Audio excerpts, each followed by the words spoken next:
یہ دراصل اصل میں جیسے ہم اپنا موبائل فون چارج کرتے ہیں نا، گاڑی کچھ عرصے بعد ٹیوننگ کرتے ہیں، اسی طریقے سے ایک دینی تربیت کے لیے پورے سال کے اندر اللہ تعالیٰ نے ایک مہینہ دیا ہے کہ اس کے اندر آپ اپنی تربیت مکمل کر کے اسی کے مطابق زندگی کے پہیے کو آگے لے کے چلیں گے. یہ نہیں کہ آپ دوبارہ اسی روش پہ آ جائیں. ایک اور غلط فہمی یہ پائی جاتی ہے کہ روزہ صرف جیسے کھانے پینے سے رکنے کا نام ہے، اور پھر جی کیا کرتے ہیں، جی میں سوتا ہوں، تو پھر کیا کرتے ہیں جب سو کر تھک جاتے ہوں تو پھر دوبارہ تھکاوٹ دور کرنے کے لیے پھر سو جاتے ہیں. تو اس طرح سے نیند کا ہم نے اتنی زیادہ معمول بنایا ہوتا ہے، تو یہ ایک غلط بات ہے. رمضان عبادتوں کا مہینہ ہے اور اس میں زیادہ سے زیادہ عبادت کرنی چاہیے. پھر ہم نے نیند کی روٹین کو ڈسٹرب کیا ہوتا ہے، رات میں ہم جاگ رہے ہوتے ہیں، کچھ لوگ میچ کھیل رہے ہوتے ہیں، کچھ لوگ روڈوں میں آپ نے دیکھا ہوگا کہ جسے نوجوان رات کو کرکٹ کھیل رہے ہوتے ہیں.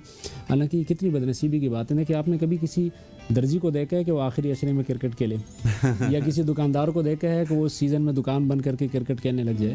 پھر ہم دین کے معاملے میں کیوں اتنے سادہ ہیں اور اتنے جو ہے نا ایک طرح سے سوری ٹو سے دیٹ کہ بیوقوف ہیں کہ ہم اتنے زیادہ یعنی ایک بہترین ایام میں ہم اس کو چھوڑ کے کیسے کیسے کاموں پہ لگ جاتے ہیں.